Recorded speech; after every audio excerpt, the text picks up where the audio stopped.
We're back for another season with Montpellier, and after last year's dramatic survival campaign, our goals are a lot higher this time around. When we took charge, the club was rooted firmly at the bottom of the Ligue table with just 8 points from their first 14 games. And not only was it a major achievement that we survived, but it's also the fact that we played some brilliant football and finished in 13th place. This season, the goal is clear: no more relegation scraps. We want to build on last year's success and push up the table. Now, tactically, we are going to stick with the 4-3-2-1 system that helped us survive relegation last season. But after last season's success against PSG when using the 4-3-1-2 system, I've decided to use it as a permanent formation for the side for season number 2. In the setup, the number 10 will play as the chief creator, while the 2 strikers will be set up to offer different focal points, one on a balanced role and the other more attack-minded. This combination will allow us to challenge the opposition defenses a bit more and make us lethal in transition. Looking ahead, we do have some emotional goodbyes, with Toure, Ferry and Savanier all set to retire at the end of the season. And whilst they will be missed, they do have an important role in the squad for this season before we look to replace them. With a limited transfer budget of just 12.5 million, it's going to be a challenge, but smart sales and free agent signings will be key to reinforcing the squad. And speaking of key areas, fullback, centre-back, attacking midfielder and striker are the 4 main positions that I will be looking to try and strengthen in this window. And with a few fringe players set to be leaving the club, we'll need to generate some funds to make the necessary additions. Before diving into the transfer market, I took a look at the youth academy and one name stood out: Axel Flemens. He has all the key attributes we're looking for, especially in a weak area of the squad, and he will be promoted to the first team and get his opportunity. I also invested in the youth system, hiring an additional scout and setting up networks in France, where I'll be looking to target the spine of the team, and Morocco, where I hope to find talents in defense or midfield. With the additional scouting staff in place, we were left with around 8.8 million euros to work with. Not much for significant signings, but the coaching staff and I looked at the free agent market and found some excellent options. So there were 2 free agents that I was incredibly keen on signing: Diate, formerly of AS Monaco, who has electrifying pace, as well as Elye Wahi, formerly from Nottingham Forest, a player who last season was incredible in the Premier League. So I decided to set up a meeting with both the player and their manager in order to try and persuade them into joining the Montpellier project. And because they knew that they would be integral players to the side going forward, they were quite happy to join up with the club. Another player that I found on the free agent list was Belarus, who I signed up immediately to add depth to the goalkeeping departments. Now, with every transfer window, teams do run into their own issues, and the same can be said for us. We tried to secure the striker Casimir, but unfortunately we were unable to agree on the potential wage that the striker would have, as he wanted too much money for what I was prepared to offer him. But we will keep our eyes open for a potential target that might be able to pop up later on in the window. I also put some time thinking about the player's attire. Elye Wahi in the F50s and Diate in the Copper Elite 2s. They're going to be tearing up defenses with their pace and athleticism. After some time had passed, we were able to make a few player sales, which helped us generate the funds in order to try and land some key targets. Unfortunately, we did lose out to Bonnie, a key player from Parma that we were targeting in the striker department, but he signed for Barcelona. So we turned our attention to Serie A outcast Kwame. He'll be a great addition to the squad and will also be able to complement Adams in a front 2. So we secured the deal with Fiorentina for around 7 million euros. Our first left back option was Josh Doig, but unfortunately due to his price tag, he was a bit too far out of our budgets. So we had to pivot yet again and shift our attention to AS Monaco's Ismail Jacobs, a player who does seem to be surplus to requirements at his club because last season he spent majority of it out on loan at Galatasaray. And after some excellent negotiating between myself and the AS Monaco manager, we were able to strike a deal at around 6 million euros. Walking through the doors, Jacobs will be a crucial player to our side, giving us the necessary recovery pace to add to our defensive areas. Overall wise, our squad is looking a lot healthier and stronger. We've added the incredible athleticism in the fullback departments in Aina and Jacobs, and the raw pace up front of Diate. We've improved our options down both flanks and up front, and we have depth to rotate and cover for injuries. However, I am still undecided whether Diate should be a starter or an impact player off the bench. Either way, I am incredibly excited about the season ahead. Now, if you guys don't mind leaving a few transfer suggestions down below in the comment section, I might not be able to sign those players immediately, but later on down the line in the Montpellier career mode, I could also consider them. Before our huge season opener against PSG, I made sure to rally the boys, instilling confidence as we prepare for the challenge ahead. PSG, as expected, were set to line up in a 4-3-3 system, whilst also deploying their tiki-taka style of play. And unlike last season, I decided against making any drastic changes to our initial game plan. So the new signings, Aina, Jacobs and Diate, were all set to make their debuts for Montpellier up against PSG. As the game kicked off, PSG dominated possession in the opening 14 minutes, almost breaking through, but a perfectly timed tackle stopped Dembele from slipping past our defensive line. Around the half-hour mark, Diate carved out a golden opportunity to open up his account, but he snatched at the chance and fired over the bar. PSG's pressure was relentless, yet they struggled to create create any clear-cut opportunities, and this was mainly down to our solid defense holding firm. At halftime, despite PSG having the lion's share of possession, they couldn't translate it into goals. Meanwhile, our counter-attacking game plan saw us create 2 promising chances, even with only 23% possession. However, heading into the second half, I knew that we needed to be more careful with the ball because PSG wouldn't keep wasting their opportunities. And sure enough, 10 minutes into the second half, Dembele made a perfectly timed run into the space and started past our keeper, putting PSG 1-0 up. We had a half chance for Adams, who had been largely quiet up until that moment, but it was time for a few tactical tweaks and some fresh legs to give us a fighting chance. I replaced the front 5 and adjusted our approach. Our 2 number 10s were now tasked with making penetrative runs, while the fullbacks were pushed higher up the pitch to provide the much needed width. Kouame was also instructed to make runs into the channels, aiming to stretch the PSG back line. The changes almost paid off immediately, as Jacobs found space higher up the pitch and squared the ball to the striker, but his effort deflected off the defender. The chances started flowing, with Chotard threading a pass to Adams, who unfortunately shot straight at the goalkeeper, our best chance of the game so far. Eventually the subs were able to be made, and we now had fresh legs on the pitch. We kept pressing, and with 7 minutes to go, a chance fell to El Tamari with the ball over the top, but unfortunately PSG's centre-back sniffed out the danger. In the end, it was another loss to France's top team, but I can feel we're getting closer. One day soon we'll be able to compete at their level. As we moved into deadline with just under 2 million euros left in the budget, I decided to save that for the January window in case we need to make a move or possibly sign a few contract extensions. Unfortunately, we received some bad news. Starting centre-back Sagna had broken his collarbone and will miss some significant time. With that setback in mind, I decided it was time to shake up the starting 11. So I brought in Zeze to replace the injured Sagna, I replaced Ferry with Atangana, and I do think that Diate would be a better player off the bench, so Norden will be starting in place of him. And the young Axel Flemings, who has impressed me in training, will get his opportunity as a player off the bench. Progressing into our Stade Rennais game, I felt it was the perfect time to unveil our new 4-3-1-2 formation. I started Kouame up top and brought Fayed into the midfield, hoping to see a more dynamic attacking display. Chotard's role was also slightly tweaked, and I instructed the 2 fullbacks to play higher up the field in order to create pressure and help pin back the opposition. As for Kouame, he was given a balanced target forward role, which would allow him to successfully drop off the backline and help link up the play when needed. The game began with Stade Rennais creating early chances, but Lecomte was able to pull off a solid save and push the ball out for a corner. However, their attacking threat didn't last long. Adams, who's in some red-hot form, was played through on goal and smashed the ball past the keeper for his 8th goal in just 5 games. 6 minutes later, Kouame's relentless pressing won the ball back high up the pitch, but unfortunately the keeper saved his efforts. Stade Rennais though weren't backing down, and Lecomte had to come to our rescue yet again. The game was wide open with chances at both ends. Some brilliant combination between our front 2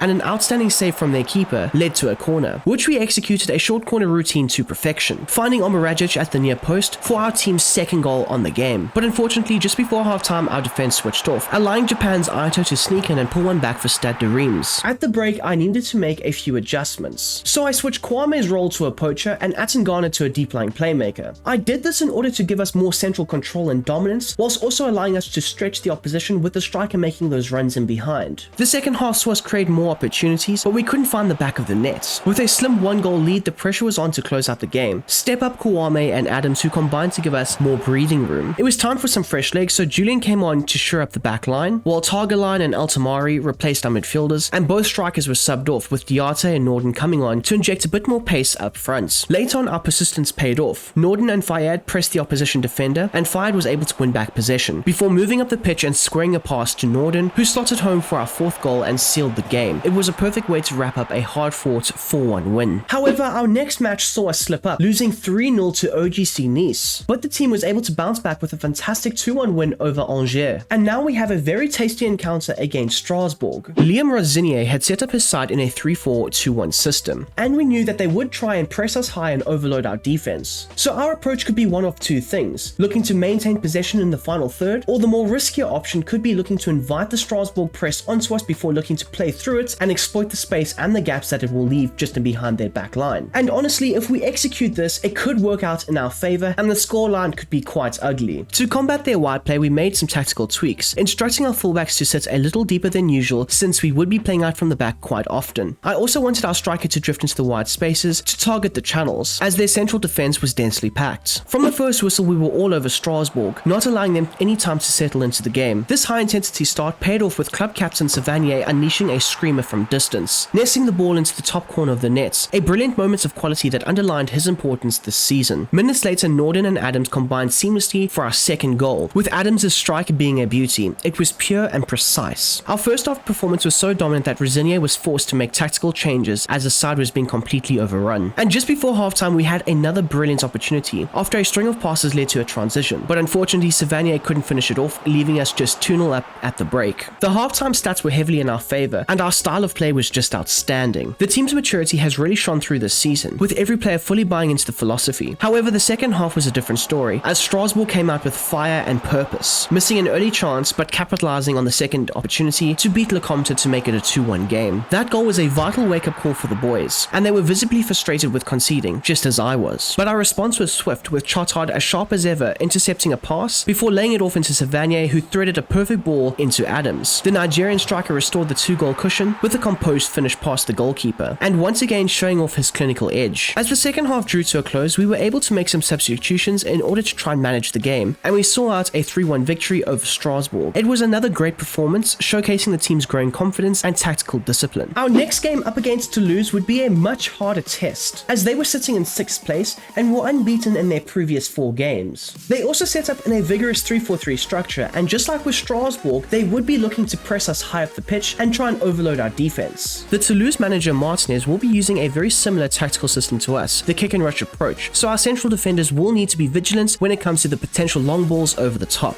So to combat Toulouse, I went with the brave approach, trying to inflict as much damage onto them as possible, and I want to overload their defense as they only have a back 3. So the coaching staff and I came to the decision of switching to a 4-3-1-2 system, and we brought in Kouame, Fayad and Sila. The fullbacks were set to attacking wingbacks, allowing them to push high up the field and in the wide areas, while Zeze's role changed to a stopper to add more security in defense. Up front, Kouame was given the role of poacher to make those runs in behind, with the idea of trying to stretch the Toulouse defense. And right off the bat, 2 minutes into the game, the plan worked to perfection. We overloaded their backline with players pushing forward, slipping in Sila from the left, and he smashed the ball into the back of the net with authority, and that made it the ideal start. Toulouse responded quickly by moving the ball to the wide areas and whipping in a dangerous cross, but our keeper was able to claim it comfortably. But unfortunately, with a lapse of concentration, our goalkeeper rolled the ball directly into the path of the Toulouse forward, who was able to slot it in. But fortunately for us, the offside flag went up and we were let off the hook. And a few moments later, Adams found some space where he was able to perfectly stay onside. As the ball was played into him, he curled a beautiful shot into the far right top corner. An outstanding finish for a player who was in some electric form. Our pressing game was relentless and Toulouse struggled to cope with it. We created another great chance through aggressive off-the-ball work, but their keeper somehow managed to get a glove to the shot. At the 30-minute mark, Aina received the ball on the right. He then chipped it forward to Kouame, who flicked it onto Adams, and with an exquisite touch, Adams found Sila charging forward, and the left-back clinically grabbed his second goal of the game, putting us up 3-0. Toulouse had no answer for our high press, and they struggled to string together even 2 passes. The second half kicked off and the team looked as sharp as ever. The strikers combined early to test the Toulouse goalkeeper, and from the resulting save, we were able to work an unselfish bit of play to set up Aina for his first goal of the club, making it 4-0 on the day. At this point, the game was well and truly under our control. Late on, Toulouse managed to force an error at the back, which led to them having a shot, but that didn't trouble us too much. However, the alarm bells were silently ringing in the back of my mind, so I turned to my bench, calling up some fresh legs, including a debut for the young Axel Flamens. The subs made an instant impact, and it was Kouame who benefited, as he had the ball squared to him from Diarte and smashed it home into an empty net for our 5th goal on the day, completely killing off the game in style. A quick update on the table, and after 9 games, Montpellier find themselves sitting in number 1 position. Yes, we've played 1 game more than the team that is below us, but let's be honest, no one would have expected us to be in this position 9 games into the season. The boys have been firing on all cylinders, and Adams has been leading by example by finishing off chances. And even though I do have high standards, not even I had expected us to be in this position at this point in the season. The squad's belief is growing literally with every match. In fact, we've been so good that Bayer Leverkusen want us to replace Xabi Alonso, who is leaving for Real Madrid. But unfortunately for them, I am set to stay at Montpellier for the long term. So heading into our massive game versus Stade Rennais, we received some fantastic news that Sagna had recovered from his injury, meaning that Zeze was under a lot of pressure to try and impress so he could keep his starting left centre-back position. I must say, I do like the competition in the squad. Our preparation for the match saw us switch to a 4-3-1-2 structure, making a few tactical adjustments to our fullback roles, while pairing Kouame alongside Adams up front. The first half was relatively even, and neither side were able to create much in their attack, but Zeze was probably our standout player, putting in a solid defensive performance at the back. However, the second half got off to a bad start, as Vitinha found space and opened up the scoring accounts for the away team. We struggled to break down their defense despite probing for chances, and when a brilliant lofted straight pass found Adams, he missed a point-blank opportunity. All the signs were pointing to it just wasn't our day. In response, I turned to our experience on the bench, bringing on Norden and Diate for the forward line, Julian for defensive reinforcements, and Ferry to provide control in the central spaces. We tweaked the roles of Norden, Chotard, and Ferry in order to try and push for more attacking intent. But before the substitutes could make an impact, Vitinha struck again, doubling Renz's lead and making the task even harder. With just 10 minutes on the clock, Diate was played through on goal and calmly slotted past the goalkeeper, making it an interesting final stretch. But unfortunately, his first goal for Montpellier turned out to be a late consolation, as Rennes saw out the game with possession and control to secure their win. Moving on, the team showed a lot of resilience with a solid win versus AS Monaco and a hard-fought 3-1 win versus Lille. But unfortunately, we did face a setback versus RC Lens as they were able to get the victory over us. To round off the episode, we prepared for a game against Metz, a team who are currently sitting in the bottom 3. Now, all the scouting reports dictate that Metz set up in a compact, tight 4-4-2 system with a kick and rush approach. So this meant we had to be cautious when it came to their counter-attacking opportunities. And because of that, I've gone ahead and adjusted our tactical approach for the game. Norden was deployed as a shadow striker, with Atangana switched to a playmaker role, and the fullbacks were set to more attacking wingbacks. A fun fact heading into the game is that Adams is the top goal scorer in Ligue in this season. As the game kicked off, our first real chance came from Jacobs, who whipped in a cross to the back post, but unfortunately Adams couldn't direct his header into the net. Later on, Jacobs yet again created another opportunity, cutting the ball back to Savanier, whose shot went just wide. Chotard then chipped the ball over the Mets defense for Norden, but the keeper was able to close down the space and make a great save. And eventually in the 25th minute, Savanier was able to play a brilliant pass into Adams, who controlled the ball beautifully and shot it past the keeper to give us the lead. In the 38th minute, Metz looked to break away, but their striker decided to dive in order to try and get our player booked, but luckily the ref wasn't having any of it. The second half started with a lofted ball over the top to Adams, but the Metz keeper, who was having a fantastic game, got a touch to deny him. Later on in the second half, Metz were able to capitalize on one clear-cut chance, delivering an excellent cross to the back post which forced Lecomte into a save. But unfortunately, the rebound was slotted into an open net, leveling the score. We were damn near drawing against Metz, a team in the bottom 3, so I decided to make 5 substitutions all at once, bringing on fresh legs for the centre-backs, with Adams, Savanier and Targalan also all replaced. Diate was shifted into the shadow striker role, while the fullbacks were pushed even higher into the attacking wing-back positions. Our pressing paid off when we forced a turnover high up the pitch, allowing Norden to slip the ball to Kawame, who smashed it into the back of the net, giving us a fantastic 2-1 lead. However, Metz had a final twist in store. They managed to score late on despite our best efforts of trying to keep them out, and the game ended in a 2-2 draw, our first draw of the season. So just to round off the second episode of the Montpellier career mode,